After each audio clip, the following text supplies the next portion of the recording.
Oh, there we go, great, okay. I'd like to call this meeting to order.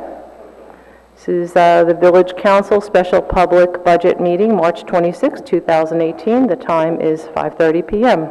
Adequate notice of this meeting has been provided by a posting on the bulletin board in Village Hall, by mail to the Ridgewood News, the Record, and by submission to all persons entitled to same as provided by law of a schedule, including the date and time of this meeting. Roll call. Councilman Hache. Here. Councilman Seaton. Here. Councilman Voigt. Here. Councilwoman Walsh. Not present. Mayor Knudsen. Here. Please stand for the flag salute. To the flag of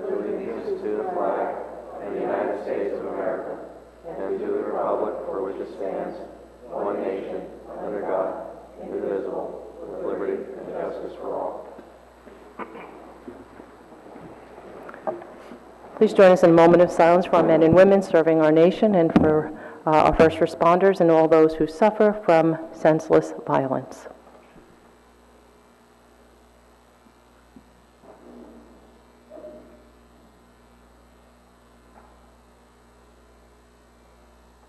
Okay, great, thank you. With that, we'll go to public comment, not to exceed 3 minutes per person, but there's no public, so with that, we'll close public comment and we'll move on. All right, so we'll start with our discussion items. The first, this is our last budget meeting. We will be wrapping it up this evening. I have all of our department directors, supervisors, those who helped with the budget here this evening to answer any questions you may have. And so we are going to go through what's on your agenda, and we may or may not need a closed session for personnel-related matters relating to the budget. If we don't, at the end, we're going to give you a few proposals for tax increases, and then we can discuss that further at that time. Okay. So the first one is... Heather, just before we get started, just 1 minute. I just wanted to say thank you to everyone for being here tonight. I know how hard everyone has worked on their budgets. I know there are a lot of wish lists and requests and things that we wish we could all have unending source of money to accommodate everyone's needs, and whittling it down is, I can't even imagine how difficult that is, and there was so much at stake. And it really, working on very slim numbers with very minimal amounts of money and very narrow increases. I know that we still continue to provide outstanding services, deliver incredible services to our residents.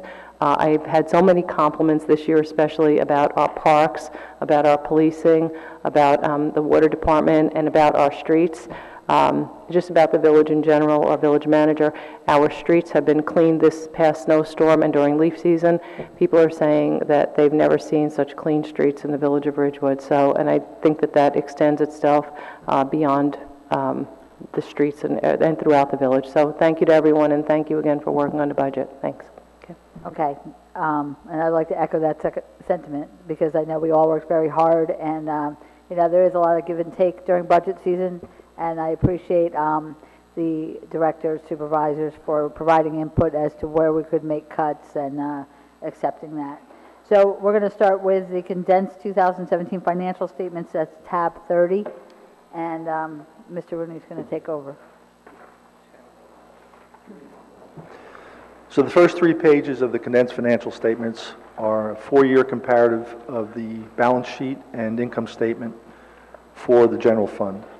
The glaring number that sticks out is the $30 million of cash that are sitting at the end of 17, which is primarily the result of all the prepaid taxes that were received in December. The third page is a statement of operations. Relatively consistent over the last 4 years as far as the fund balance that's been generated and utilized. The fourth page is the water balance sheet, and again, very consistent throughout the 4 years. Statement of operations, and the page after that shows a slight decrease in 2017, primarily as a result of reduced water rent revenues during the year, but other than that, it's very consistent year by year. And then the last 2 pages are the balance sheet for the parking utility fund, as well as a statement of operations for the parking utility fund. And you'll notice in the parking The decline since 2015 of revenue, they're basically flat the last 3 years as far as the fees and permits that we were generating, and the utilization of surplus year by year in the last 2 years of $500,000. Any questions on the financial statements? Yeah, Bob, could you just remind me, on the first sheet, which is the, I guess, it's the $30 million for cash and cash equivalents. Yep. What are we investing this stuff in again? It just sits in the bank? Not all of it. We've gone through the New Jersey Cash Management Plan to utilize their funds, which I think were roughly, what, 1.31. Okay. Then Valley gave us a rate of 1.37, if I'm not mistaken. So we shopped around for rates, and Valley came up with the best one, so that's where the money has been invested. So these are in what, a cash management account? It's Yes. CDs or? Yeah. Not CDs, but cash management. whatever Valley wants to invest, Okay. they'll, All right. they give us their rate of return. Thank you. Okay, just I want to shut my phone off, okay. On the water utility? Yes. Rich, just wanted to ask, we got a fair amount of money that's kind of sitting there. I mean, when are we start drawing down that cash for capital improvements?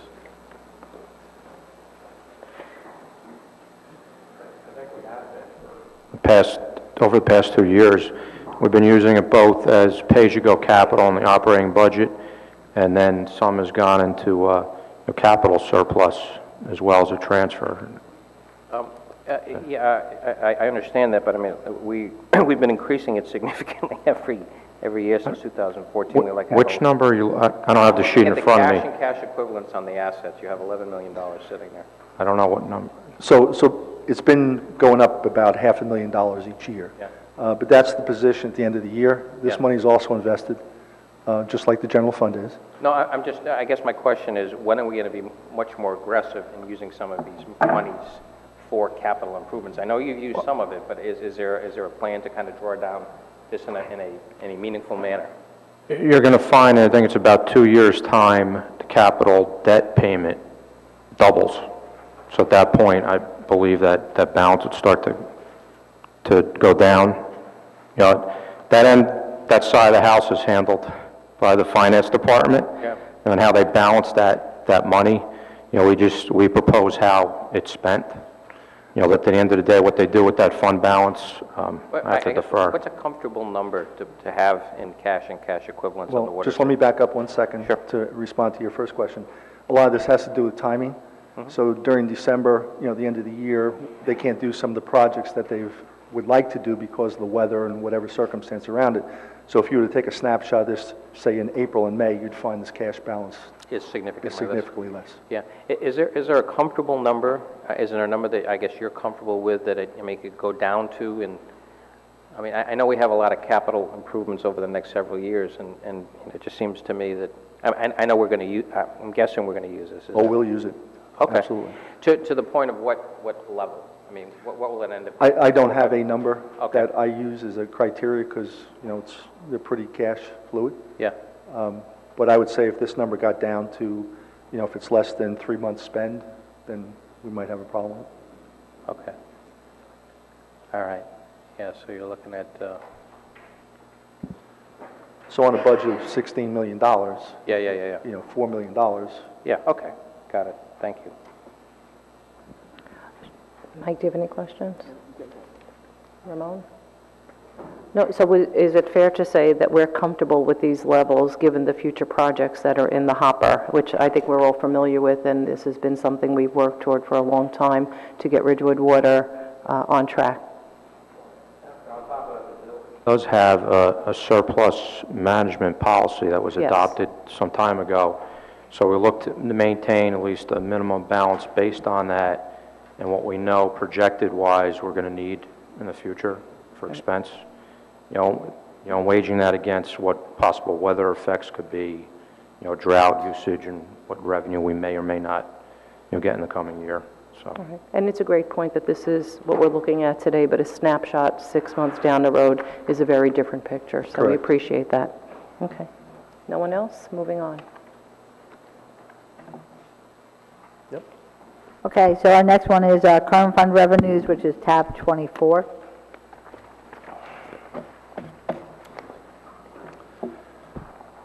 So this is a projection as to what we're going to anticipate in the 2018 budget.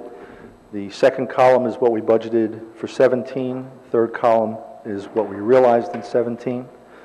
I'll remind you that we're limited to what we collected in most cases, to the max that we can anticipate in 2018. So if we were short in a revenue item by $25,000, that impacts the subsequent year because I can't anticipate more than I realized. Even if you have like contracts in the bank? If I have agreements that I can work with, that's fine. But in these cases that where you're looking, the local revenues, for example, are strictly on a cash basis. Okay. So as we move on, if I had an interlocal service agreement that would guarantee a participation of $50,000, $75,000, and it's executed, I can use that in the 18 budget. Got it. Okay, thank you. Okay.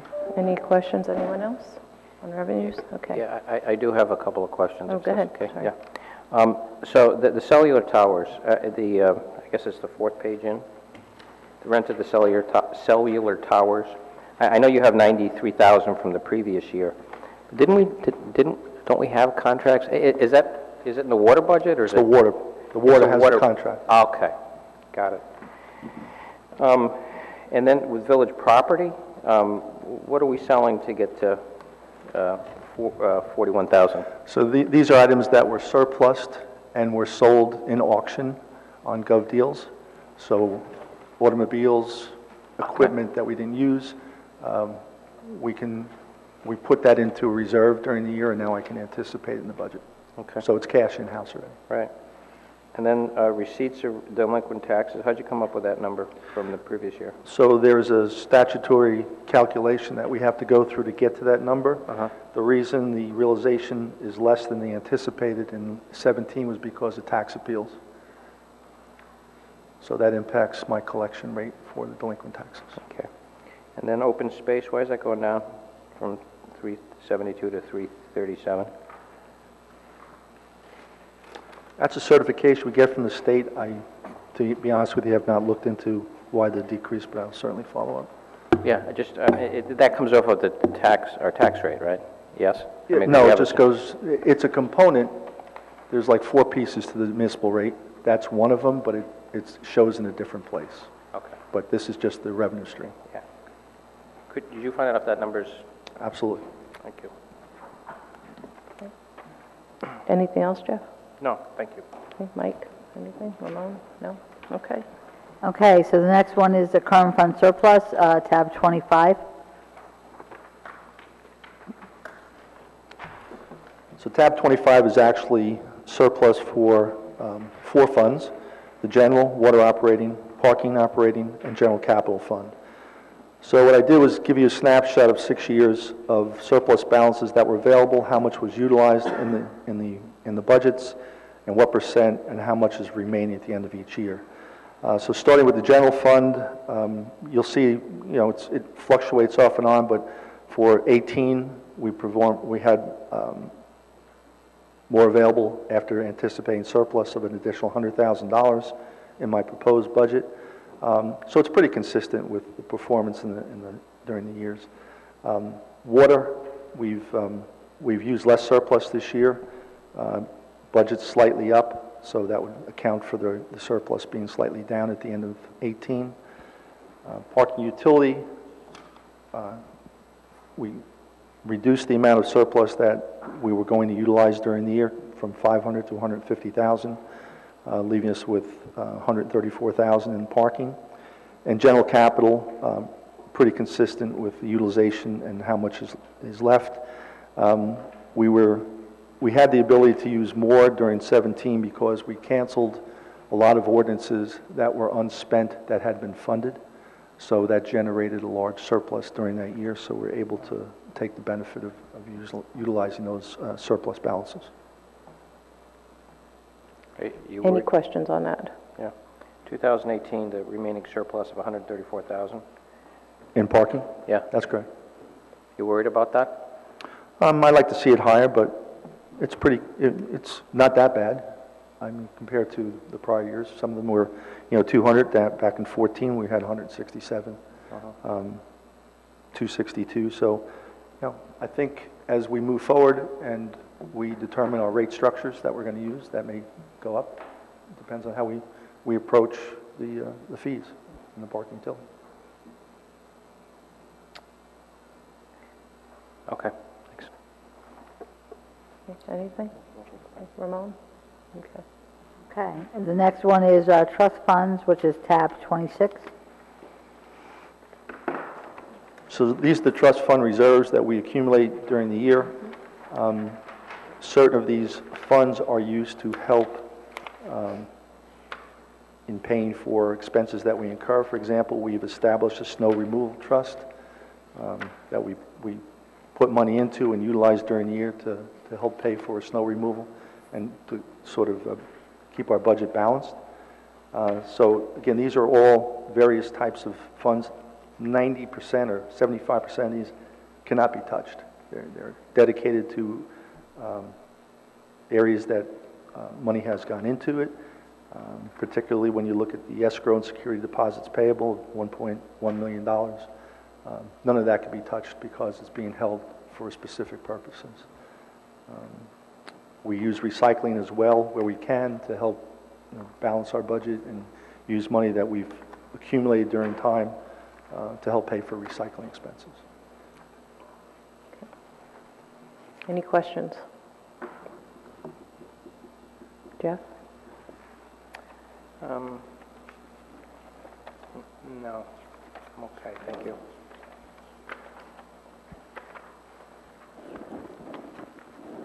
Did you have a question, Jeff? No, I I'm didn't. sorry. I'm sorry. Oh, okay, all right, Mike, go ahead. Okay, I did. So Bob, what is in the snow removal trust now? Because we've had several snowstorms after December 31st. Good question. We have bills from January, February. We do not have March's cost yet. Steve, do you remember how much the January, February were? I think it was like 60, something like that. Use the microphone. In February, the storms were $60,000 roughly, but I can get you what was incurred for January. Okay. And then March, I guess, too. Right, we're waiting on March to... So they got pretty close to being drawn down? It's getting close, yeah. Yeah. Well, hopefully there's no more snow. Exactly. Okay. Except, remember, it goes to November, December, so we're hoping to put a little more back into the snow removal trust fund. Ramon, you have any questions on it? Bob, that's our current COA trust fund, is that number? That's what we're looking at, the COA development fees, that's our trust fund for the COA? The snow removal trust? No, COA. COA. Sorry, I didn't hear you. Yeah, the 689,000? Okay. That's, okay. That's significantly increased. Yes. Interesting. Okay, any other questions? All right, moving on. Okay, so the next one is the capital funds, which is tab 27.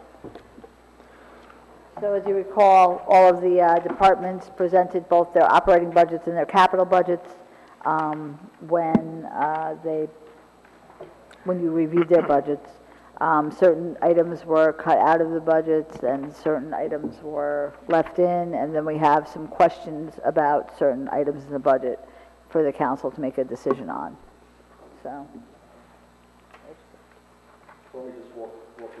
We have here. There were two tab 27s, I believe, that I sent you. One was a gross debt summary. Councilman Seaton had asked that I put something together for the last 20 years on gross debt.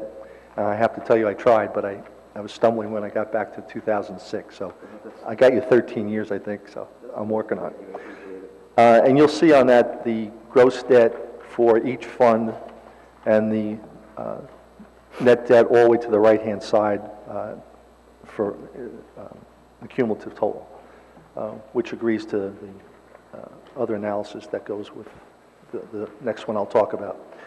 So on the next tab, that was also tab 27, this is the summary of everything that we've proposed to date that we have reviewed with council. There are still some items here that we're going to ask you to make a decision on, but bottom line, we're looking at a net increase in debt of $6.3 million for 2018. That's 7.3 of gross projects proposed, down payment projected of $332,000, and grants that have already been appropriated of $680,000. So if you go through the section by section, you'll see, starting with vehicles on the right-hand side, what we're recommending for the capital budget for 2018. This was all discussed at the time the departments made their presentation to you. So if there's anything here that maybe we didn't address or you want to see someplace else, we can certainly make that change. So after the vehicles, the first question that we come up with in the equipment section is on the first page, and that would be for the appropriation of $8,895 for public Wi-Fi. Again, the goal here was try to keep the net debt around $6 million to be somewhat consistent with prior years. So right now it's in here and we're a little above $6 million. So that's why we threw some of these questions out to see if there was any, council had any favors to which direction they want to take. All the ones in yellow are the ones you're questioning? Correct. Yeah, okay. All right.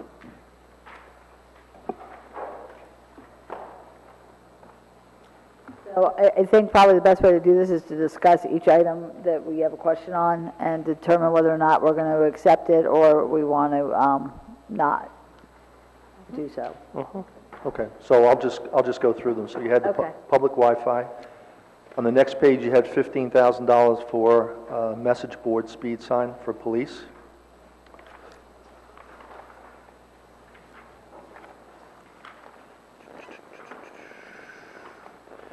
If you go into buildings under traffic and signal, there's two recommendations for handicap doors and interior doors for Village Hall of $45,000 and $35,000.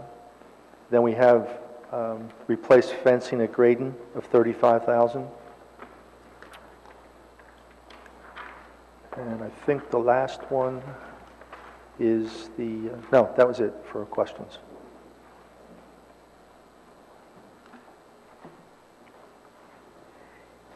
Okay. Does anyone have any questions so far? Yeah, I mean, some of these, Bob, it looks like you took down even from before. We did, we met, we had to do some trimming, like I said, to trying to get down to that Yeah. $6 million number. So that, I mean, I'm just looking at the traffic lights, say we're at 300,000 and now at 100, Yes. okay?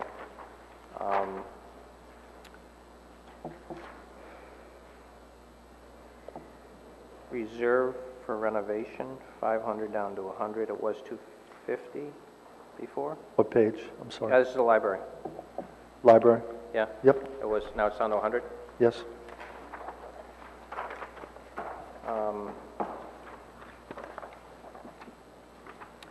Yeah, the Shedler Field Phase 3 site, it was 831, now it's on to 150? Yep. That's correct.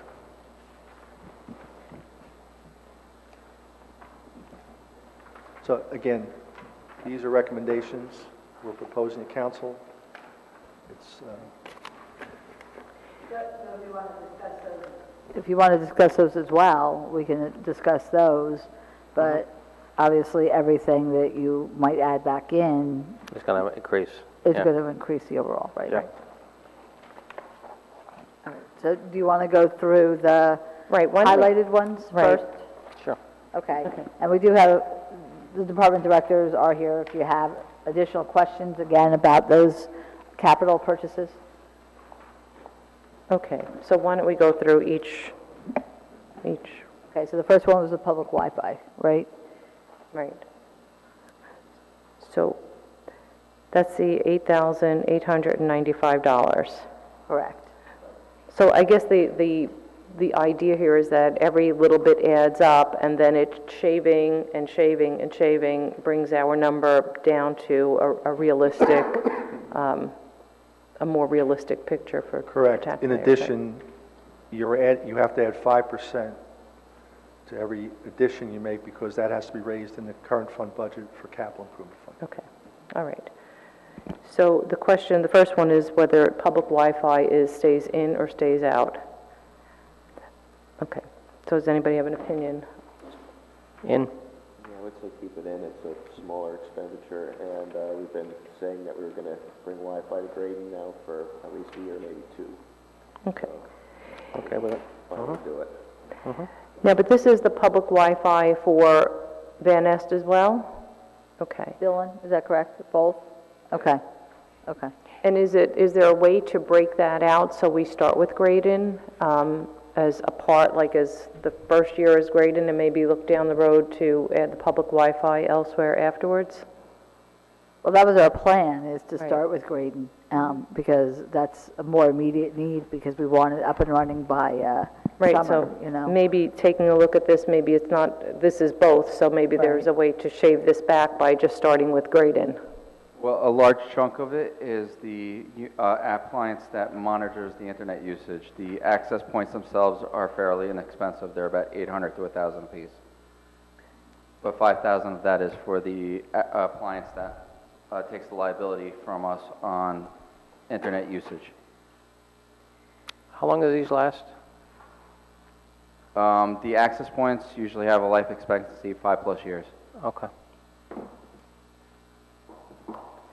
And so the $5,000 becomes, regardless of where you go, that's a necessary expense to get started. Correct. And then what's the amount to put at Graydon? Well, the access points themselves are about $1,000 a piece for the outdoor ones. Okay. And then running wires and stuff, that would be a separate expense. So just for Graydon, what would you estimate out of Right. the 895? About 6 of it. 6,000? Okay. Okay. So let's just put a placeholder there. That 6,000 gets us at Graydon. That's 2895. Okay, next one. So we'll just placeholder. The next one is the variable message board speed sign for 15,000. We did use this, obviously, during water restrictions. We used both waters as well as the police department speed sign. We've also used it up at on the Hohokus Hill, so that warning, no trucks, and so that they know that there's overweight and over height and length limits. We use it in various locations to slow down speeders, and we only have one now. Is that correct? Okay. So, so we were hoping for the other one. Wait, You Mike want to has buy to another answer one? his Is that? phone. Yeah. That's what the 15,000 is for another one, and maybe the chief wants to say something as well. Basically, it's like everything else. So the newer ones have a lot more technology. They're a lot more user-friendly to be able to use. What we'd like to do is get the second one and kind of pass our first one down to emergency services so that it can still be used in emergency situations. But again, it's also giving some alternative uses to it. So Jackie, just as a remind me, I know that, I think it was maybe a year and a half, 2 years ago, we, through OEM, we purchased the sign that's at the train station. And we were supposed to have 2 of those, but then I think we only ever got 1. Is that, do I recall correctly? For what? The sign itself at Carver Square? You mean? Yeah, that we were actually, we funded 2 were of them, 2, but we correct. we only ever got 1. Correct. And that money then is a carryover? It's still in the budget, it's just that it would have to be reappropriated. Reappropriated. So my question is, because I remember those were fairly costly, and I always felt that that money should not, I mean, my opinion was that it didn't serve us well to have a permanent sign at the train station, and we should have had, are they called cows that can be dispatched? What do you call those? Portable signs? I don't know, they're on the trailer, right? Portable message board. Okay, so, on the trailer, right? What they call it? Okay, so I always felt that we were better served to have those. So can we look to see where that money is and whether or not we can purchase the other sign through that funding, and then we could take it out of this budget. And I know that they're important because we've dispatched them over to those really critical corners, even on Kenilworth and Spring most recently it was dispatched, and they're effective. They slow people down, but maybe we can go back and find that money and... We can take a look at it, and see how much is in that account, and see if it would be equal. I think those signs were more than 15,000, but I may be wrong. Well, if they were more than 15, then we get at least one. Right, exactly. One of those. I mean, Exactly. maybe. So we'll take a look at that and see, it'll be a, entire ordinance to reappropriate it, but we can certainly look at that. So then, if we were to say, let's take this out of here, I don't want to make anybody feel bad, but if we take this out of here, and then we go back to that money from, if it was, I don't remember how long ago it was, but then at least we can reallocate. Yeah, 3 years ago, I Right. think, maybe. Is everybody good with that? 2 years, I think. Yeah, 2. And then if we can just pull that by, within maybe 15 Okay, we'll take a hours. look and see how much is Put in it on there. our As next long as we agenda. have enough in there, we could do that and do that ordinance along with the capital ordinances. Okay, good. Okay? Very good. All right. So, next one.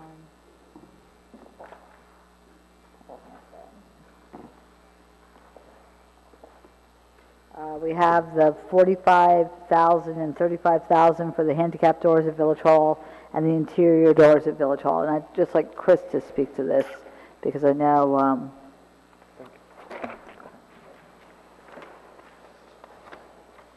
We have going to the council, I believe, on Wednesday, a resolution to award the main level 1 doors that come into the foyer to a contractor. The doors near the community center will be done afterwards because we're going to a different model door. These will be sliding doors, similar to what the police department has at the north side of the building. so off of the patio is this, or is it down the halls, down the hallway? You said by the community center, Yeah, the double doors off the patio. by just the before patio. Yeah, So there'll be more sliding yeah, doors. that'll be the second project after we see how the first one goes in and if it's acceptable to us. And so the first one is the regular lobby doors? The main lobby doors, Okay. where the receptionist always in the winter gets Right. frozen a little bit. Okay. So does anyone have an opinion about this? Well, could the mechanisms of the doors be fixed? Because they kind of look like they're in good shape. They don't look too beat up or dingy or anything. They're not in good shape. They've gone through a number of floods. They've had a lot of water and loading impingements on it. If you look carefully on the white, it's heavily peened. It's got little nicks and stuff in it. We can't get repairs made to the mechanisms. We can't buy parts. Jimmy O'Connell from Signal advises us. And we currently have a bit of a ghost operating phenomena with some of the doors. They like to operate by themselves. As the mayor pointed out to me, that's a really big concern because if you have somebody that's a little maybe elderly and not that good on their feet, that door can knock them over, and then that's not going to be very nice to them. So I actually have that on video, and I was just watching it yesterday, the doors, the ghost doors opening. I Yeah, just stood outside they're a and problem. video.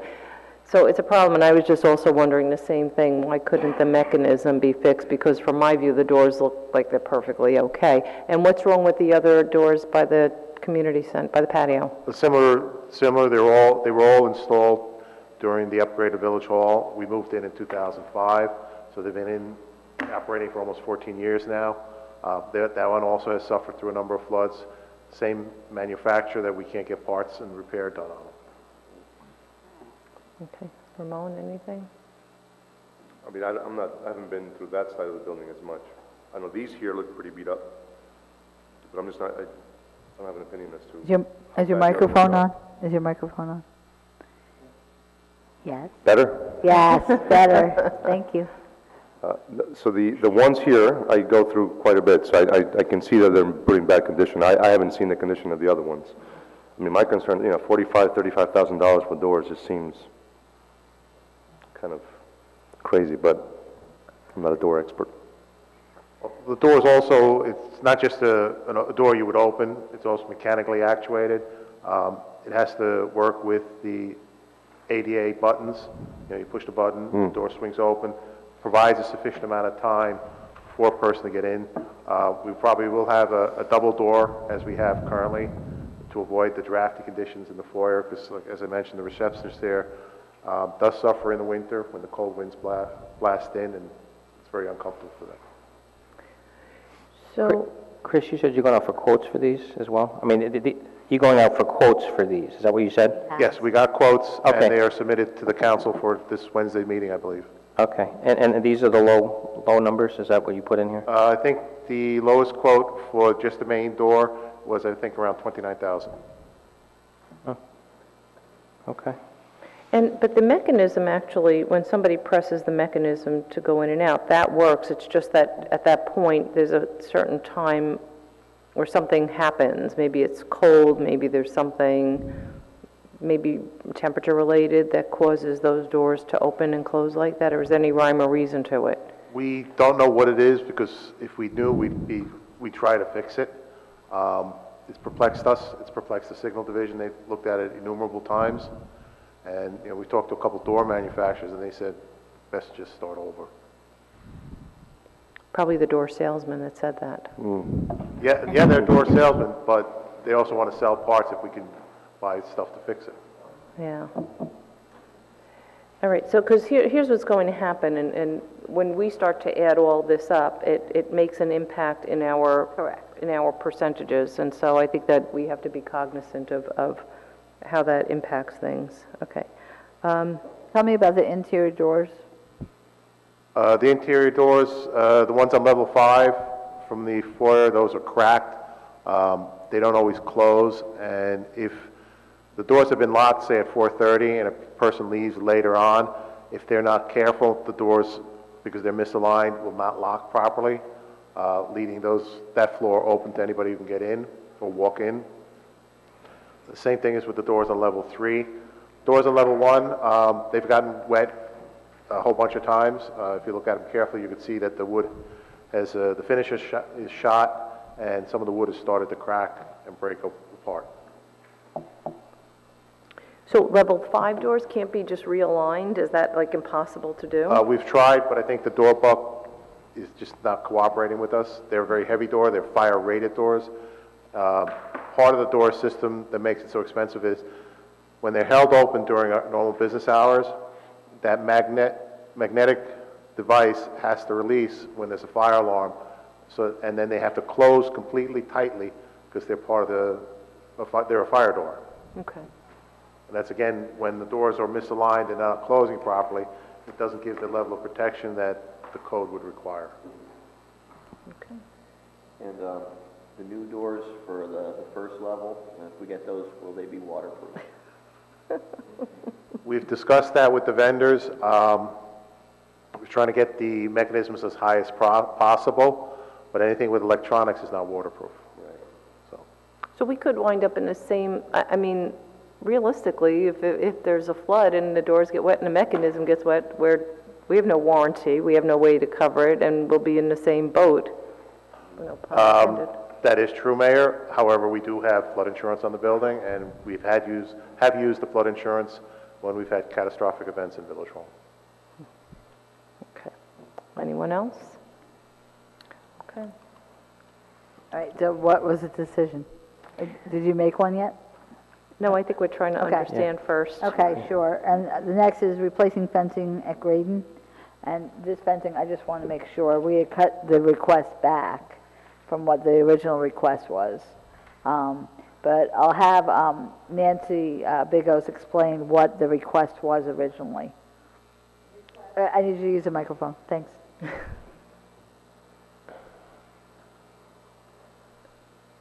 Good evening. Yeah. The request originally was for $52,000. We had looked for $12,500 for upper vets, and that was to match the steel fencing that we have surrounding the Graydon Pool facility. We were looking just to run that perpendicular or parallel to Linwood Avenue, pretty much from the crossway all the way up to the flagpole. And then we are also requesting $35,000 to complete the perimeter of Graydon Pool. You probably are aware that the Linwood Avenue and the North Maple Avenue quarters of the pool are covered. The back section is not. We've been using snow fencing in that back lot as a deterrent, as a security. It's really not holding up at all. We replace it almost every other year, and we're just looking to be able to finalize this and install a product that we know that will upstand itself. And is that the ornament, that nice fencing? Correct, correct. But that's going all around the back. I actually never even noticed the snow fencing in the back. I probably have seen it, just didn't notice. To be honest with you, we hid that purposely, that it's on the other side of the berm, so that you don't see it. Right. But there is fencing back there. So then is there a less expensive alternative since you're not seeing it? There than could the- be. Okay. So is there something where we could take a look at that number and consider a less expensive alternative since it's hidden? Sure. Okay. It's a placeholder. Keep Nancy, you going. didn't go out for quotes on this, did you? I'm sorry? You didn't go out for quotes on this? This number is, it's kind of, is it a swag, or is it something that you're, the numbers that you come up with, 35,000? How? We do have Well- quotes on those. Okay, all right, that's what I need to know. And remember, that's a reduction, because it was originally 52. Right. Okay. So that's already a reduction. Yeah. So I don't know if anybody has an opinion about reducing that, if there's a less expensive alternative to the ornamental fencing. I mean, the fencing's beautiful, but if nobody sees it and we're just looking to secure the, that portion of it, then why would we put the more expensive? Understood. I think that makes sense, because you can't see it, and it's more function, I guess, instead of form, so. Right. So do we have an idea what we would, well, why don't we continue, why don't we go through all of Okay, them? Is that okay. okay? The next one was... That's it? That's it. Okay. Well, we were going to talk about some of the reductions. Okay, okay. You want to talk about those? Sure, we could talk about those. Yeah. Okay. So you want to... Traffic lights, 300 to 100,000. Oh, God, I thought we were going to have a fire drill. Jeff, just tell us what page you're on there, Jeff. Yeah, so, Yeah, there all is this right, one. so it's the fourth page. Traffic lights, new replacement, 300 to 100,000. I mean, what does that get us anyways, 100,000? And Chris, what do we get for 100,000? 100,000 would probably pay for the bulk of the design work on one intersection. Okay. And the 300,000 would get us, Possibly 3 intersections, the design work. It also depends what our relationship with Bergen County is going to be. I'm waiting for them to send us a draft of the interlocal for the intersections we've discussed with them. I'll just give you my 2 cents. I think this is important to do. And, my vote is to keep the 300,000 in for those intersections. Yeah, so I'm actually comfortable shaving it back because we're well outside of the time frame that we're going to be working on that, because we certainly wouldn't do all of that work before those buildings are constructed. Some of the work, the physical work, I would agree with you, Mayor. The design work, I would hope a good majority is underway by the time they're finished. So my understanding is that the county was going to be doing a lot of the design work, and then we were going to work through our cost from there. So it seems to me that if we have some money budgeted, but not the whole amount, then as we proceed next year, then that could be budgeted into the following year, because that's the just and as a matter of timing, just based on how all of this is going to move forward. You're correct, timing is the key. I don't know what is the best timing. I mean, your scenario could very well be correct. The county may move faster, or slower. I do know the county has like a $90 million paving program for the county, and they've already told us there's a whole bunch of streets they want to do in the village. So maybe this year their emphasis will be on paving, and perhaps in the subsequent year, it'd be maybe more on traffic signals. It remains to be seen. Right, but we do know that there are certain parts of this project along that Franklin corridor and Maple corridor that simply can't be done until those projects are completed. So rather than, and this is why I think we should reduce it, because we're not there yet, and there's no sense in putting that money aside at this time. Right, and then it would be in a subsequent year that we'd fund it. Exactly, Additionally. and what we're not contemplating in that is that we have an agreement with developers also. So even if we need to, if we get to that point where they have to put in their money into their agreement, we could always use that money for this piece of it and then proceed from there. That very well may work. Again, that remains to be seen, unfortunately. So Chris, with this design work, the county obviously has to be involved in understanding how this is going to play out, right? And are they kicking, they're not going to kick any money in? Again, I don't know what the cost sharing is. I'm waiting for the interlocal agreement from the county. Yeah. I'll send another email to the engineering division over there. I had asked them a couple months ago, and I haven't gotten anything back from them yet. I don't know. I guess it'd be good for us to understand how these things are going to lay out based on what even what the developments are going to look like. And I'm more inclined to say, okay, let's do the work now and understand it. And so we have some constraints we can operate under. I know that's a different opinion, but I'm just going to lay it out there. And presently, the county has, I guess, made some suggestions that they're on board, and that we had that idea that we would take all of those, that into two areas, we would let them do all of that work, and then we would take a piece of it ourselves, and part of the money was coming from the developers, and the county was going to take the rest of it. So we seem to have at least we've had a conversation that they seem open to. Yes, they are open. I think I presented to the council a draft or conceptual review for the signal. There may be some land takings in the final design. There were several land takings shown on the concept plan. Yes. The funding for that action and that work will need to be considered at some time in the future. Again, I don't know what the timeline is in that future yet. Like I said, right now the county hasn't gotten back to me, so maybe there isn't that great of a sense of urgency on their part. I'll nudge them again and get them to move. Right. And also mindful that all of these development projects are still subject to court approval, and we're not there yet either. So the timing on this is still not as... There are a couple things. You're correct, Mayor. Each of the 4 projects is not locked 100% solid to go. The court decisions, there's also some other issues. Yes. Those are in the process of being resolved. When will they actually be started remains to be seen. One of them has submitted plans for the building department's review. The building department is actively reviewing them. The other 2 of the other locations are proceeding with site prep work. But again, I don't know what their timeline is. They have not made us aware of that. Right. Okay.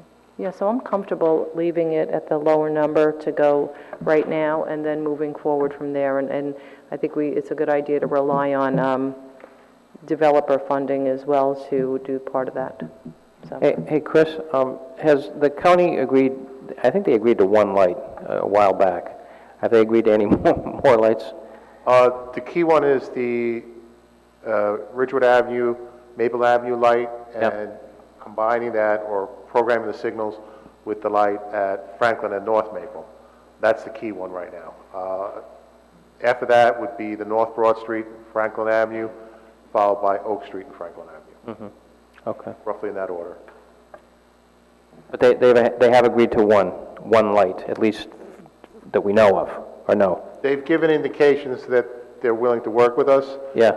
Have they put anything on paper promising anything to the village? No, that's what I'm looking for the interlocal for. Okay, thanks. Yeah, I'd be comfortable keeping it at 100,000. just make, make sure everybody's on board, and then we get stuff in writing, and then we know exactly where the county is, and timing issues and everything else. It doesn't sound like they're moving too quickly on it, and I think we might have another year, 8 months to a year maybe. Yep. Ramon, anything? Fine, keep it under 100, it's fine. Okay, good. All right, next one. Jeff, did you have something else? Yeah, the library renovation, 500 to 100,000. Right, it was at 250. It was at right, 250, and yeah, then yeah. it's been reduced to 100. Mm-hmm.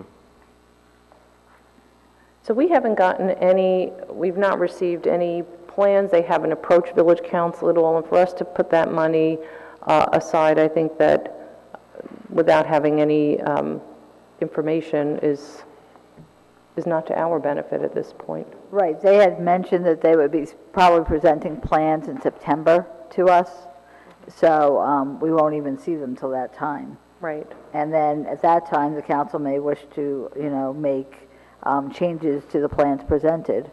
And so that would take time then to go back to the architect.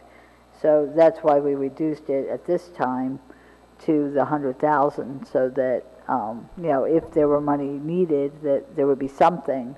But most likely, we wouldn't have final plans till close to the end of the year, I would think. Mm-hmm.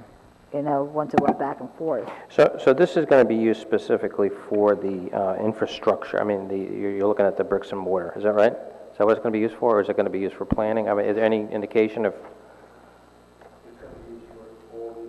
It will. So it would go into a capital account Yeah. to be used for preliminary plans, for construction, whatever the designation is. Yeah. Whatever you want. Well, I know it's going to be several $1 million. I mean, I guess we're kind of socking away in anticipation of a. Jeff, I can't hear you. Yeah. Okay. So we're it's going to be a fairly large number, in the millions, several millions of dollars. So what we're trying to do is we're trying to sock it away in anticipation of that rather large nut that we're going to have to fund at some point, I would guess. I know that the library is looking to raise private funds through fundraising,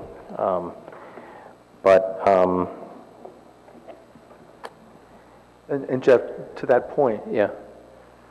they have the ability to raise money other than, we don't have the ability to.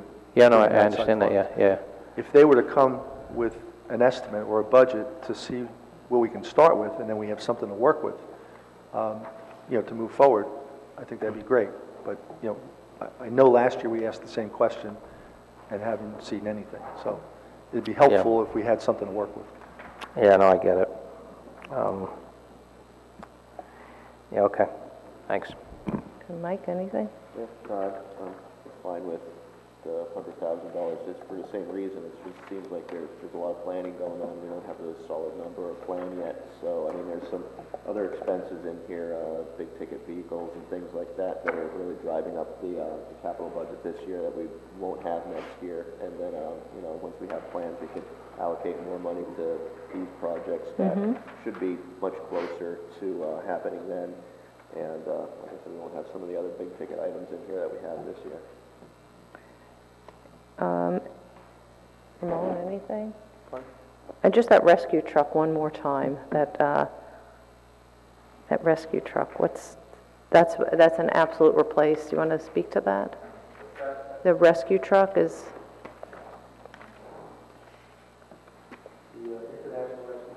Yeah, that's to replace the one we have. We only have one rescue truck. It goes on all the calls. It's 20 years old. Okay. We're looking to replace it, the more modern one that can carry the equipment that we need now. Okay. All right. So, okay, thanks, Jim. Just a question. The 100,000 then for the library, so what is the purpose of that? If we're leaving it, if we've cut it back, go ahead. We can appropriate the funds out of capital, we can put it into reserve, we could keep it aside to accumulate, just like a sinking fund. Right. And so we're putting so much money each year away. for this particular project. Correct, for the But library. if we don't, why put anything away right now if we can allocate that money differently and be more efficient and effective with it if we don't have any clue? Is there any reason to leave it there at all? No, we just try to make an accommodation for the request of 500,000 and offer something, but to your point, we don't have We anything don't, we to- have, it's kind of like we have air. We have nothing. We have nothing tangible. They've not come with anything, and we're taking, a finite amount of resource, and we're taking it and allocating it to a place that could never come to fruition, and now we've tied up that money. Right, it can be, in other words, to your point, you want it for something that we know we're going to use it for. Exactly. Yeah. I'm okay to leave it in as 100,000. I mean, we got to start accumulating money for this renovation. The library's in dire need of an upgrade. So I'm okay with keeping the 100 as is. I'm going to listen to everybody else, because I just think that we haven't seen anything, and we're putting money, these are taxpayer dollars. We have to account for those, and we have other needs, perhaps, that could be, it might be better utilized at this time. I'm not saying that at some point you don't fund it, but maybe we can cut it in half again. Maybe we put 50 aside. Is there any value to putting 50 and taking 50 and doing something else? We just have nothing right now. So here's a suggestion. What we're discussing tonight is the capital budget. Doesn't mean we have to appropriate the money. Right, exactly. This is a target. Right. So we can not appropriate anything until we see something that's tangible that we can act on. So we can just approve the capital budget, but not have an ordinance for authorizing the debt until we get to the point where we're satisfied. Okay. That's a good solution. Right, that's a good solution. Okay. So it goes in and it just is an abeyance. It's being held, there will be no ordinance to appropriate that money until everyone agrees that that's how we want to proceed. Right now, we're just coming up with a grand Got it. Okay. budget. Authorized but not issued. Not really, but close. Okay. Okay?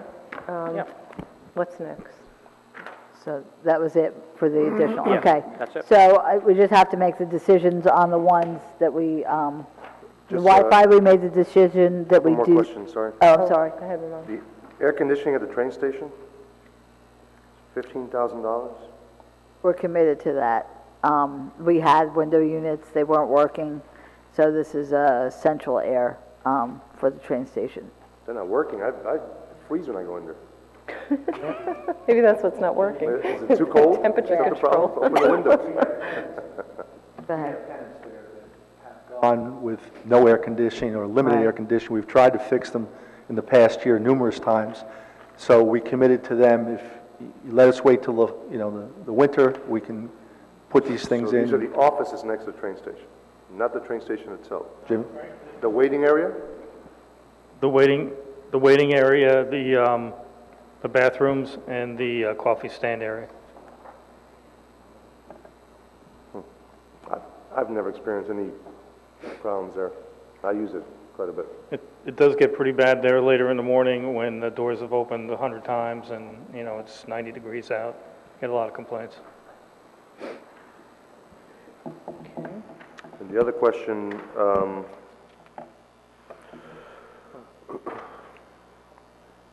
Maple Park turf replacement. Can we make a decision now about how much we're going to use from the Open Space Trust Fund as to not carry it entirely on this year's budget? It's a good idea. That's a big chunk. That's $450. So the process we went through was to pass a resolution allowing us to use $500,000 of that Open Space Trust Fund to Right. expedite the award of a contract and to move forward. Right. So whatever that amount is that we award, we can appropriate in a capital ordinance and reimburse the trust fund 100%. Right. Or if council decides they want to use a portion of it for some, to support that, we can certainly do that as well. So as it is now, we're assuming reimbursing almost all of it. Yes, The 450. that would be my plan right now. Right, so if we would just make a decision now to, whatever the amount is, that would reduce this 450 number by whatever we're not paying back to the trust fund. Yes, Right. I mean, that's a lot of money. but we also have to look at what's in the trust fund and the components, because we do have debt that gets paid out of the trust fund. How much? 300? 332,000. And that's the reason for the decrease, by the way. Got it. Because the debt service payment went down. Got it. Okay, thank you. So 332 is what goes out for debt payment?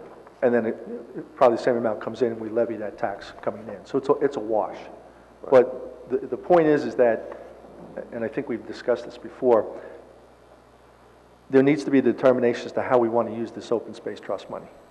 And there has to be a discussion, yes, if that's something you're looking to do now, I understand that. But you have to understand what goes in and out. We had requested, I don't remember if we titled the committee, to look at how they felt we should use this money. Not that you were bound by it, but it was a recommendation. And I don't know if we ever got a response. Yes, we did. I'll have just Nancy speak to it, but the open space trust fund, use of that money for the turf field. What is the open space committee? I had addressed that with Ralph Curry, who is the chairman of the Open Space Trust Fund and the committee, and Councilman Voigt serves with us on that Open Space Committee. At that point, he made a comment that they felt that open space money was for acquisition of park property, for development of park property, and not to be used for maintenance of properties, that indeed was the Village of Ridgewood's responsibility as a property owner, was to maintain the property, and that open space money should be used for acquisition and development. That's correct. Thank you. So, but to your point, you think you want to use... I mean, we're not using it for maintenance. We pay for the maintenance on the field separately. I mean, It's technically not maintenance, right? So we use this for acquisition of new turf. Is there any plans to acquire any properties immediately, or are we doing anything like, We can't buy anything until we're stuck. We need to, Green Acres, yeah, that needs to be fixed. Which we're working on. Yep. I mean, but the replacement of the turf field is the permitted use of the funds. Yes. In the absence of any other plan, we're putting money aside, and then, nickeling and diming on 15,000 here, there, when we can take out a nice chunk of money. I'm not saying all of it, but at least appropriate some of that. I mean, that can mean the difference between funding new doors versus not. I mean, It's a very real question. If we're permitted to do that, and we have 450 allocated, and we could slice that in half by taking 225 and 225, then why wouldn't we do it? Because we are nickeling and diming on the portable, the variable message board. We're nickel and diming on the, which, an $8,000 Wi-Fi. And we have real money that we can utilize and put it to good use and continue to do what we want to do or what's required. So I agree with you. I think that we should cut this number in half and put half of it from the Open Space Trust Fund and use the rest of it. I mean, we have a situation that's, it requires attention, and it's a very big number. I mean, the field replacement is almost an emergency situation at this point in time, as you know. It is. But I think this year, in particular, is a very difficult year because of what's happened at the federal level from a tax law standpoint. So, if we can do, I think we would do the taxpayers a great service by looking at ways that we can kind of trim off larger chunks of the budget. And again, in the absence of any concise plan to acquire anything with that money, I think the best use is to, be able to lighten that load. I mean, that's a big expenditure. We're not going to spend that money again, hopefully for the next 12 years, 13 years. Hopefully we'll have a sinking. Well, we'll never have to spend that money again. We'll have to spend it again, absolutely. So Bob, just as a question, Councilman Hache has reached out to a number of the sports groups and discussed the option of them putting money toward a sinking fund, but also toward the current repair. So if we were to receive payments, say we received money from the soccer association, can we put that back into the trust fund then? So, go ahead. To do that or put it into capital, depending on how we finance it. Okay. But either way, the ordinance would be written to allow for any monies that came in from an outside source to help reduce the authorized unissued debt. So even if we went to, at some point, that sinking fund for future repairs, but on the first year that they made those payments, we could actually just put it right back. So nothing prevents us from using that piece of accounting Correct. to put it back. Correct. So why don't we shave that in half, and then if we cut that in half, then that reduces our, it changes this picture very much. What are we cutting in half? I'm sorry. 450. You're saying 225 from the Open Space Trust Fund and 225 from the village? Yes, and then For what we that would do is, expenditure. so Jeff has, I'll repeat it, so when the sports groups, I'll use the term pony up their little chunk of change, when they make payments toward this year, toward this work, we would take that money and put it back into the Open Space Trust Fund, Jeff. So if we somehow get 50,000, I mean, I don't know if that's wishful thinking, or 100,000, I think it's reasonable. I don't think it's unreasonable to expect that money we would reinvest back into the trust fund, and then we would just be splitting what we've split. So we'd be a little bit less burdensome. So we're taking 225 out of the trust fund, but we're not putting it back. Right, but what she's saying is right, we're taking it, so in the capital budget, it'll just be 225, and as the sports groups give us money, we're going to reimburse the Open Space Trust Fund? Right, on the first year. So for this first year, when they do that, and then what we're going to ask the sports groups to do is to make a payment every year, and that goes into that sinking fund. So that's put in reserve for future repairs.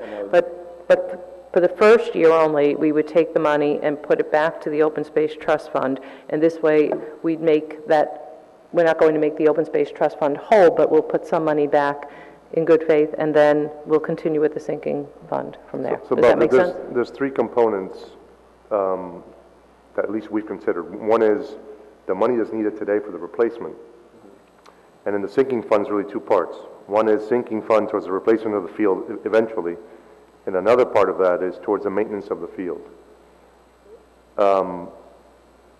In terms of money that comes in that we can sort of have access to give back to the Open Space Trust Fund, all three of those is fine. I mean, we don't have to specify whether it's one coming from one source. Can we just make the decision at the time that the money comes in? Yes. Okay. And what I would recommend there is that at the time, we would have a resolution from council dictating how the money's going to, where it goes. Okay. So are we restricted by what we use that money for in the Open Space Trust Fund? You are restricted. There's I can send it to you. It's a list of everything you can use the money for. Yeah, I'd like to understand what that is. Sure. Yeah. I don't want us doing something we shouldn't be doing. No, Yeah. but in this scenario, you can use it. I've been through that part already. But there are other pieces that you're restricted from using Open Space Trust money, and I'll get you that information. Thank you. And just one more thing on the on capital. By my estimate, we put aside close to $2 million for the acquisition of property, which we decided not to move forward on.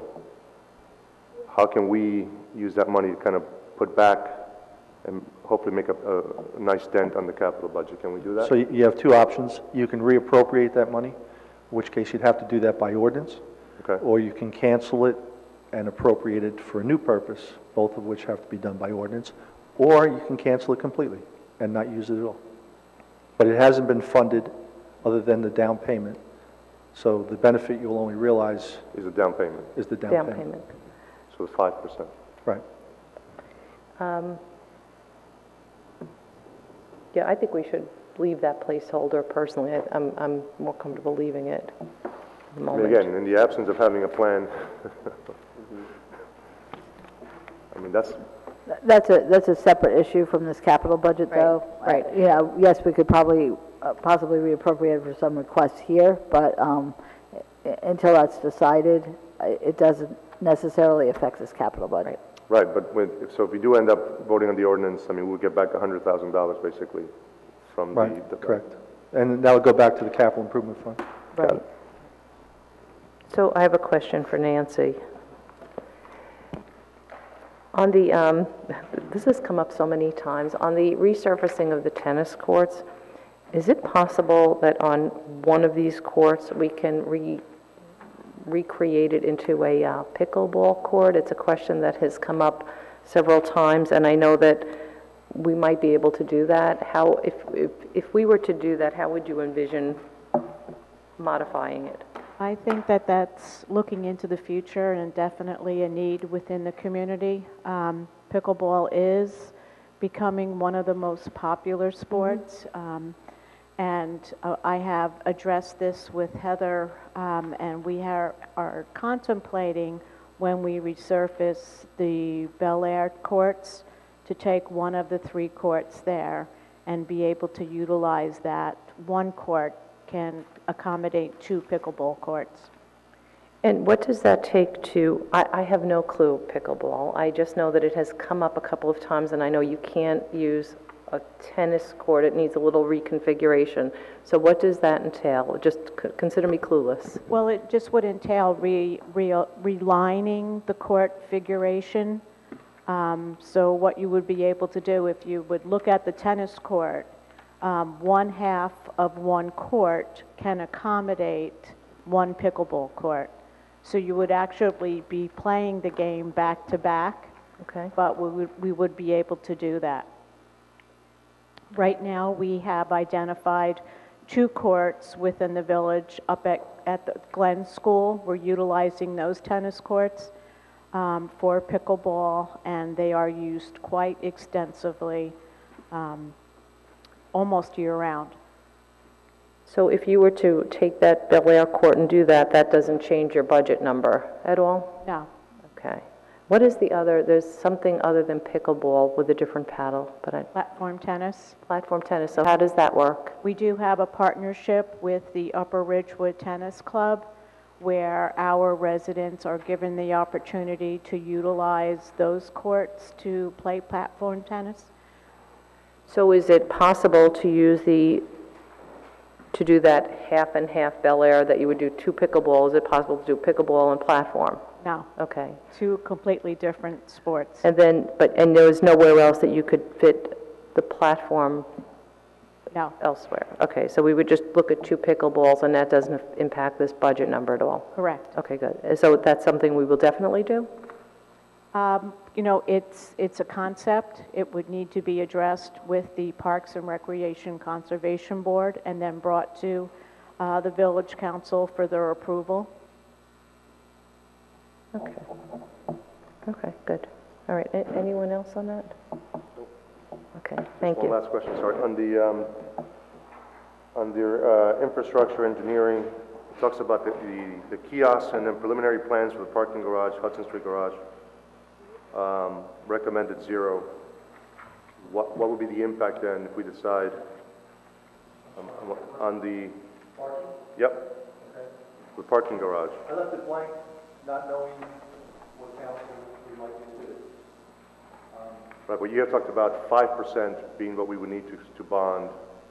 So, good news. I haven't shared this yet. I had talked to bond council about another matter, and we got to talking about this.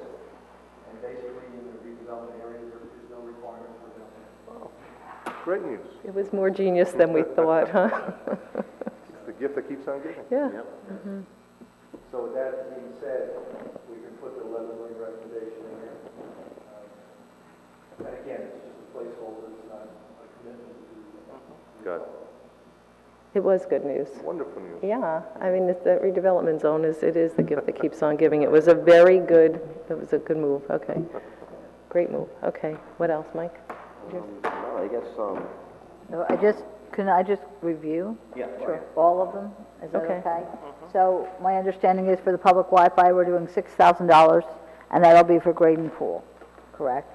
Well, wait, just, if we can go back a second to that 225 that we just shaved out, right? So now how can we recalculate that and now not touch the Wi-Fi, right? So let's kind of go back, because we just found $225,000 we didn't know we could play with. So we would, I guess, take that out, and then we could do Wi-Fi at Van Ness, and we could do Wi-Fi at Graydon. Right, just as a suggestion, maybe next go around, we number the pages, so I know if somebody can Yeah, tell us a okay. number. Okay, so we're on the Wi-Fi, right, we said 89.95.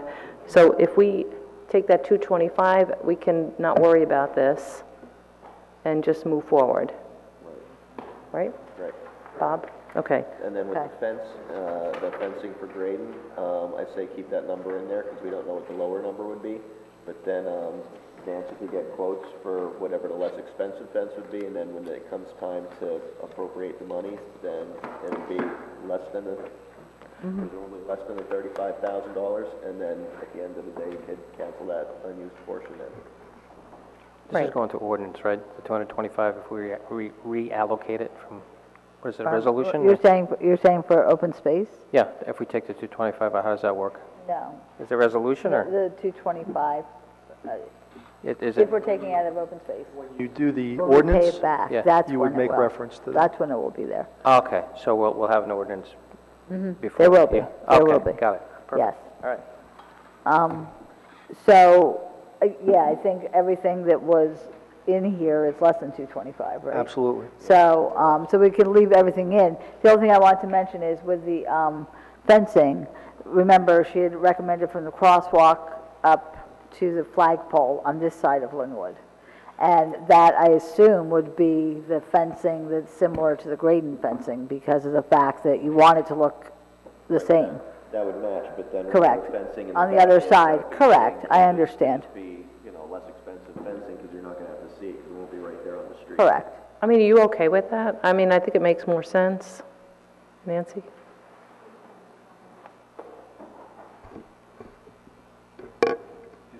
The only thing I can say about that, Mayor, is in working with I Chris- can't hear you.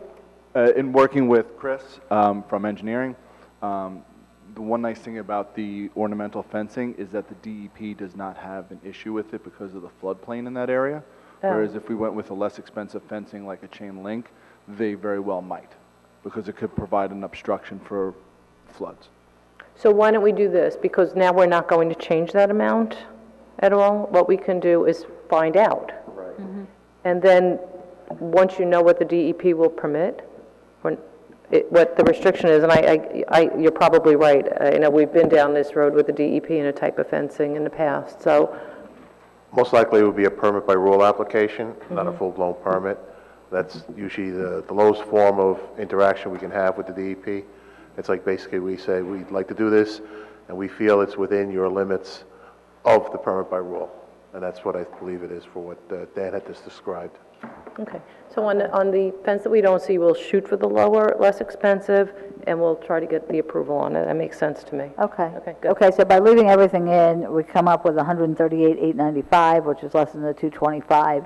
So we'll have about, what is that, 90,000, a little less than 90,000 less, right? Correct?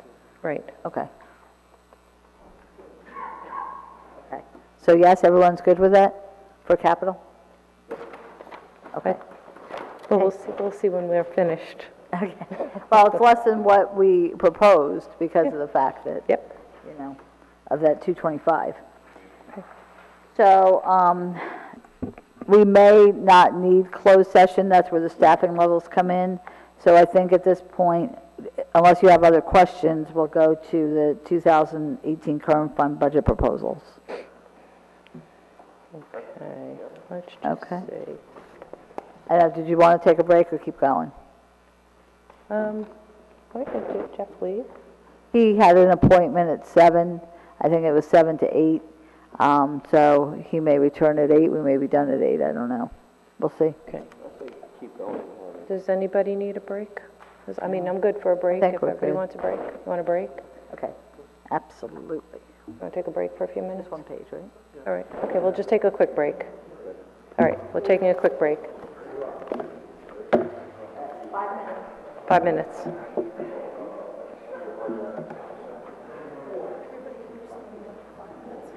I know.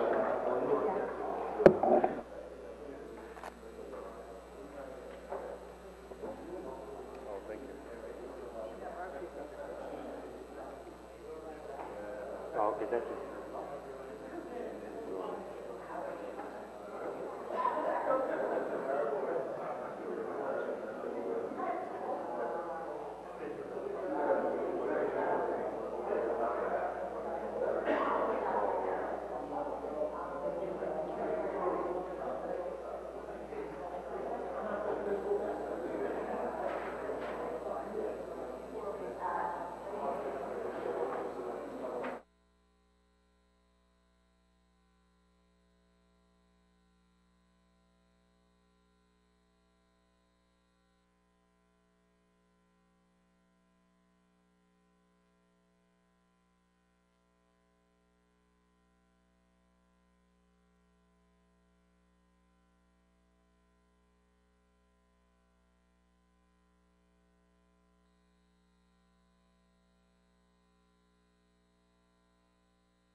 We'll do a roll call.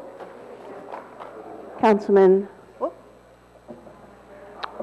Councilman Hache, Councilman Hache. are you here? Here. Councilman Seaton. Here. Councilman Voigt is not present. Councilwoman Walsh is not present. Mayor Newsom. Here. Okay, so we're going to move on to the 2018 current fund budget proposal. So you're looking at the sheet that says 2018 preliminary budget. So I'll have Mr. Rooney explain this to you. Mail this weekend. The first page, which is dated 3/25/18, the upper left-hand corner, it says 2018 preliminary budget. We went through the budget requests and looked at the bottom line, and the total was substantial. So we worked the budget to make some cuts to it, make some modifications to get it down to approximately a 1% increase. So on this first page, you'll see by department each area that we suggest we reduce to get this increase down to approximately 1%. So if you'd like, I can go through each one to address it, or I can just move on to the second page to explain to you what the next steps were. Why don't we go through? Okay.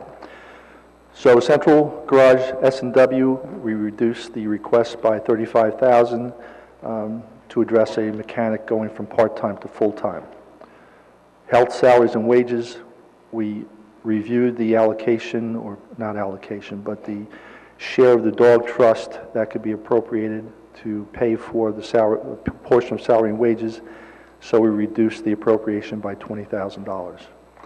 Police S&W, we proposed to reduce overtime by $20,000 to eliminate an SRO for all but 3 months out of the year, or 4 months out of the year, which would be $30,000. So we had originally budgeted $180, we reduced it by $150. Right, that's from September to December of this year, and then the proposal is for us to pay half of that, and then the Board of Ed to pay the other half.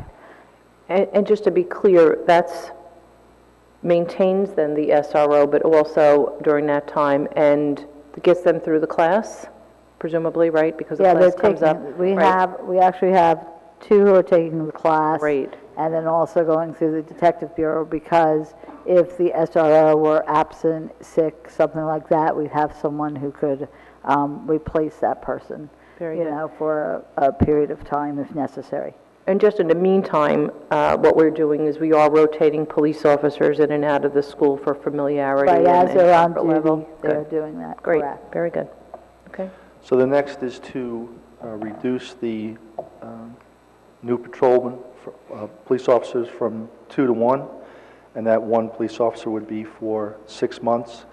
So the net effect of the adjustment is a reduction of 55,857. Right, and this is hiring them for the July Academy, so it's half a year. Right, which you couldn't hire them now anyway. Correct, So it doesn't make correct. sense. Okay, good. Next is solid waste salaries and wages. We have 3 retirees. We have money available in the terminal leave account, so we were going to use that, reducing the salary and wage requests by $90,456.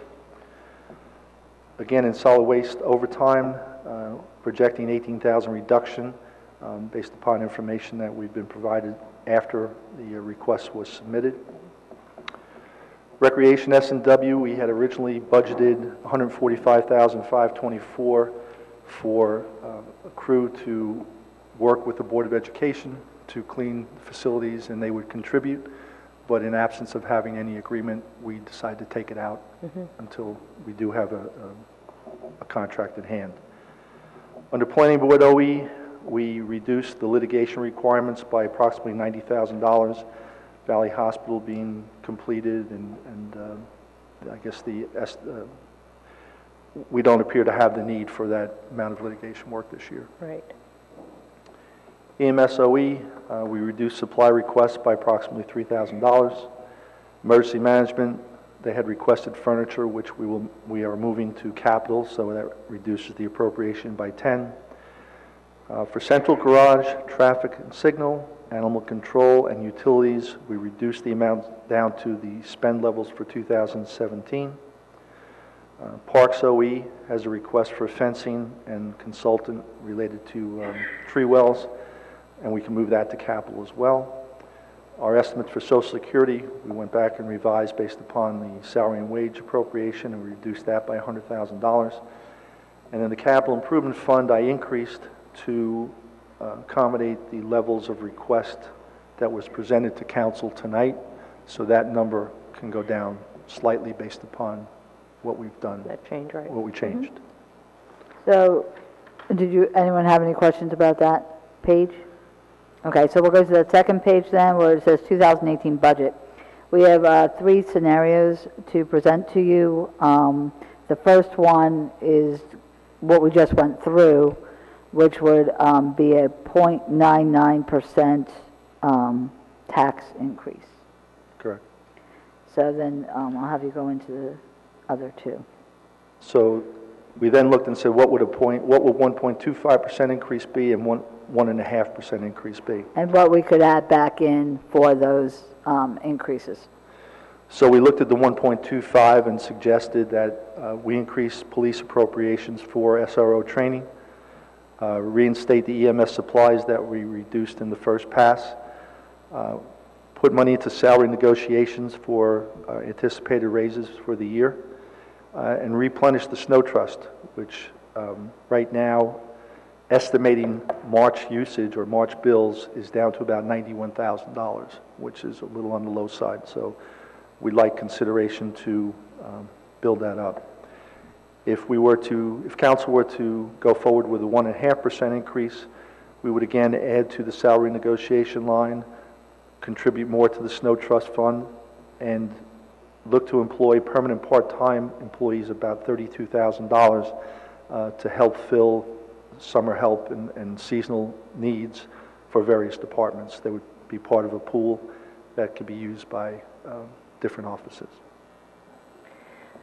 So Bob, just that what we just did, though, changes the number slightly. Slightly.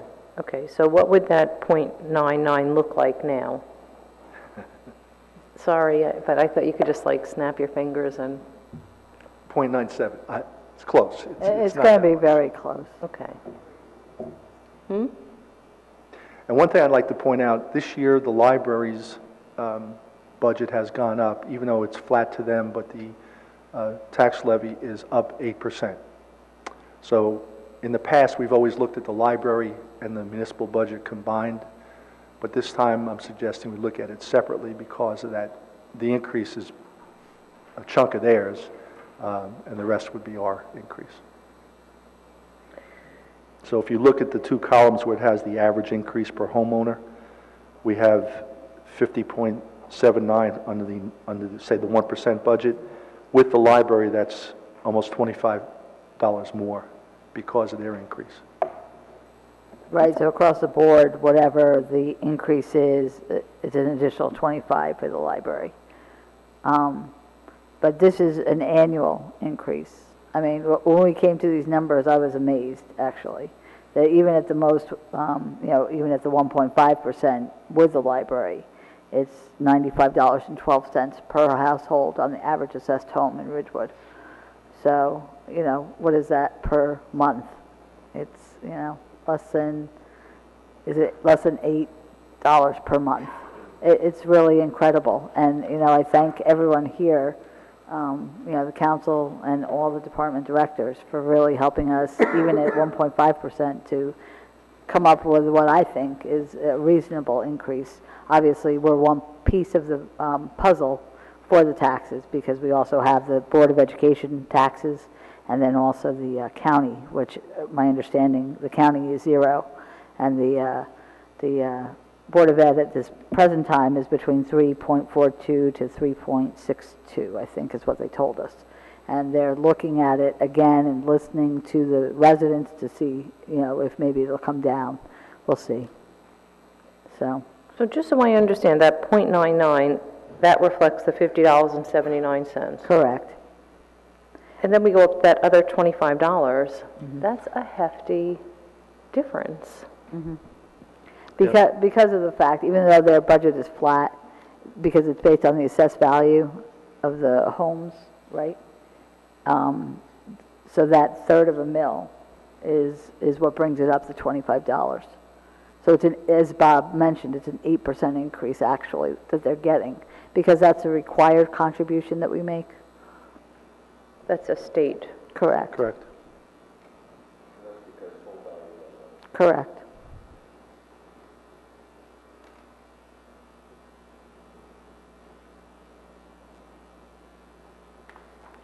So I guess what we're looking for is guidance as to, where you want to be, even, from the .99 to the 1.5, which is the highest increase we're recommending. It's a $20 difference with adding in the library per year. And again, this is less than last year's increase, which I believe was 1.62? 6.4. 6.4, thank you. So even the 1.5 is less than last year's. So what is when I'm looking at the SRO training, Jackie, what is the SRO training that's on that line that's not included in what we're doing now? Because that will allow is that as our two who are going into SRO, as they go into the Detective Bureau, that will help to cover the shift that they were on, so that they're not low on a shift. Is that correct? Okay. Yeah, there's a significant amount of training. Just make sure you're talking in there. Thanks. It's not just simply sending people to the SRO class. There's also a significant amount of training because that individual is going to be becoming the juvenile detective as well. So not only do we need to cover the two SROs that are coming off of the shift in order to have them trained into the Detective Bureau, but we're also losing some of the significant seniority on the patrol shifts. So we may need to backfill in those positions just to make sure we have coverage, and that's where some of the additional overtime may be coming into play. And that 41 is for training of two. That would be like field training for an SRO, I guess? Is that what we would equate that to?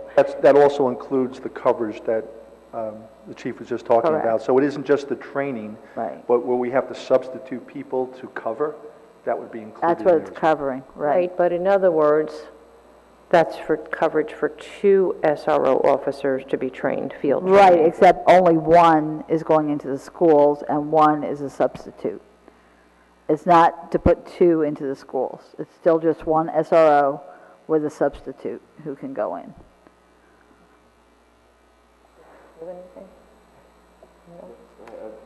I'm happy with I think 1.25%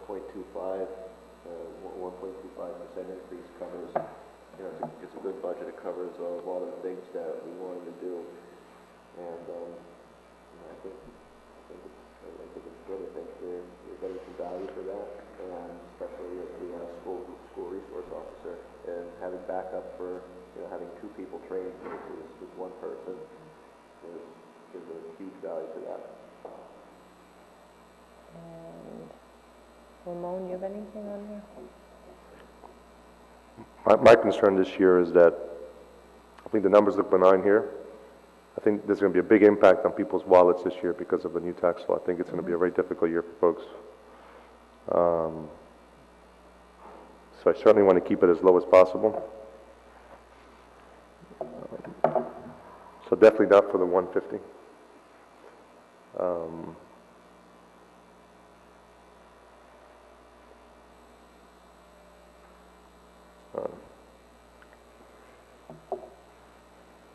So as you're thinking, I'm going to speak. I don't think you're really thinking.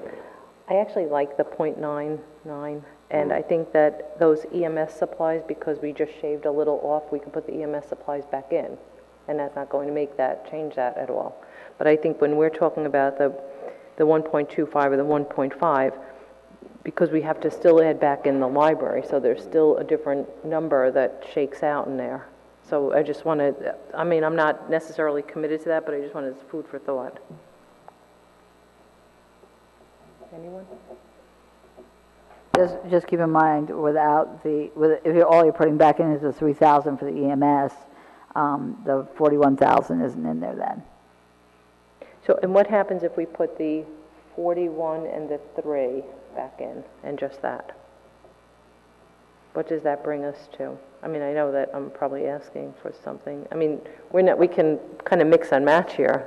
We're not restricted to this menu.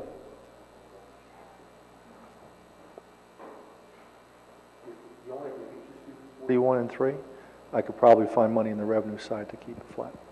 To keep it at the .99? Correct. Okay, then if we can put that back in, and so that takes care of that because it's an important initiative, I don't want to just miss that.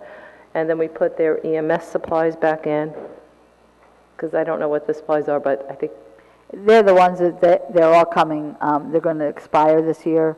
So we had figured, you know, we'd phase it, but if they're all expiring, obviously, we're going to have to replace them regardless. I mean, I wouldn't want the I agree. EMT showing I don't up with think- expired supplies. I So don't think we mean, have a just choice, personally, I think honestly, so. put those back. So if we can put that, work off this menu, Bob, and put that back in, those 2 items back in, and still keep it at that .99, I'm good. I'm good. What about you, Ramon? Any thought? Okay. Okay. All right. Yes, so that's where we're going. We're all set? All set? Does anybody have any concerns sitting here? Is anybody, I mean, you could speak up. I mean, is everybody good? Does anybody have any concerns with their departments, their ability to function? Well, but, I just want to add, can I just say one thing? I mean, this is painful. This is painful for us, I just want too. to, I just want to ask one thing. Steve, I just want to ask about the snow trust. So how much do we have in the snow trust without this 20,000 or 40,000 additional, or 50,000 additional? Snow trust? 91 is... Okay. Okay.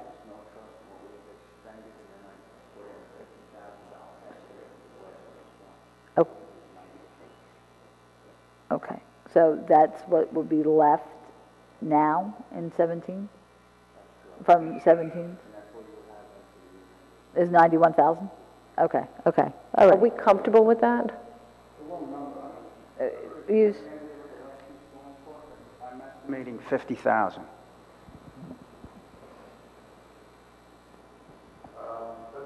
Mark, the sidewalks require considerable effort. We haven't gotten the bill yet. I don't know if you've gotten the bill for, not the storm we had last Wednesday, but the prior one. no, there's 2. Okay, have you gotten the bills for March 7th? Okay, that was a lot of work. There may be a slim hope that it might be declared a disaster. Jeremy from OEM asked us to track our costs, and our departments have started to do that. No guarantee on that one. What's your thoughts, Jeremy? I need you to use the microphone. Yeah, from what I'm hearing from state OEM, they've asked all the municipalities to submit the figures, but they've predicted that we're not even going to get close to the threshold, both at the county level and the state level for a federal declaration. So we're going to submit the numbers, but it doesn't look like we're going to get anything. Okay. So why don't we do this? Since we have this number here as what we're taking out of the snow trust, that at the 1.25, we have the 20. So why don't we figure out what that .99, we stay under the 1, and then whatever amount out of that 20 brings it, keeps it under that, you take that and allocate it into that snow trust fund, and then wipe out the rest. Does that make sense? Yes. Okay, good. Okay, All right, good. I'm sorry. Go ahead, Rich, it's your turn. I'm sorry, Rich. It's fine, thank you. I was going to say, in any of the scenarios, you could take out that, or you could keep that cut in solid waste overtime. Because no matter what, I think we're going to see a savings based on the new size trucks that we have. You say, Mike, that's a safe bet. The only other thing I had a comment on, the fleet personnel, I think not so much as a budget item, but what's going to be telling there is these agreements with the Board of Ed in Washington Township. Right. If those come through and the volume increases, we're going to need that personnel because we're going to have a volume of vehicles to serve. But I think that's a story to be told And as I the think agreement that's happens. why we just took out some of it, because we were going to wait and see, and then my understanding is we can use the revenue from the shared services agreement to help pay for going to a full-time person. Is that correct? A signed contract, an agreement, and the resolutions are passed by both councils, we can do what is called a Chapter 159 and bring it into the budget during the year to offset the revenue against the cost of another person or But whatever. again, we're going to give it like 3 months to see what kind of volume we're getting from those two entities. I mean, it may be lower or higher than what we expected, and then we can assess whether or not to put that person up to full-time. And that Chapter 159 allows us to make that accommodation if that comes to fruition, so you're comfortable with That's that? correct. Okay, good, all right, then we're good. So if you just go back, and so you're good with that? Yeah. Okay, good, all right. Anyone else? So since the word storms and overtime came into the same sentence, I do always want to put out there, although we may be putting some back in the budget for SRO, our overtime last year, we really didn't have any significant storms, so overtime on a police budget is always questionable. Right, and I think we, you know, you never know. Right, You never know what exactly. happens. Yeah, we realize that. Right. But it's a good point, thank you. Okay, anything else from anyone else? Okay. All right, I thank everyone for coming this evening and being here and answering the questions and working so hard on these budgets.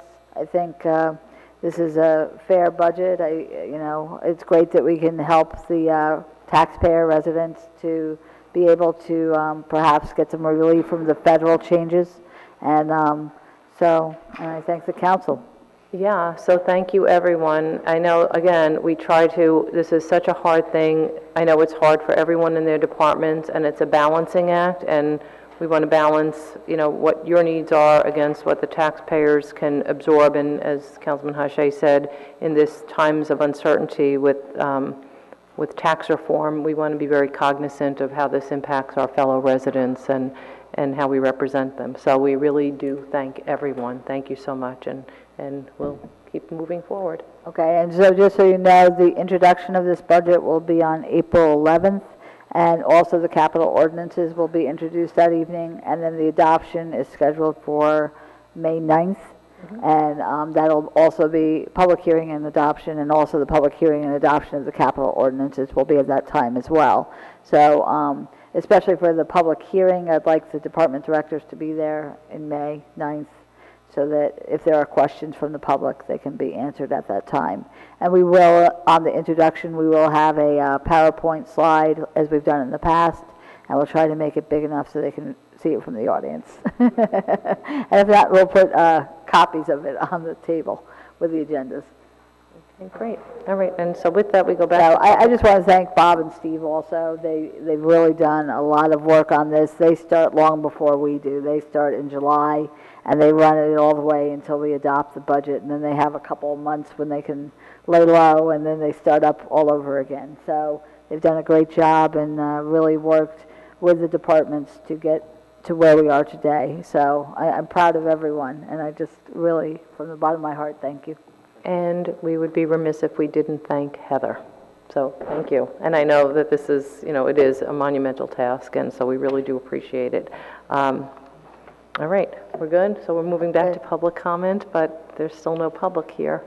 So we'll close that, and We don't need personnel, actually, we don't need a resolution, because this was about if we had to possibly, Right. you know, cut positions or things like that, which, you know, that existed. We don't need that, so that's the good news. So, all right, so I guess we're just taking a motion to adjourn? Correct. All right. Second? All in favor? Aye. Okay, thank you again, everyone. Good night.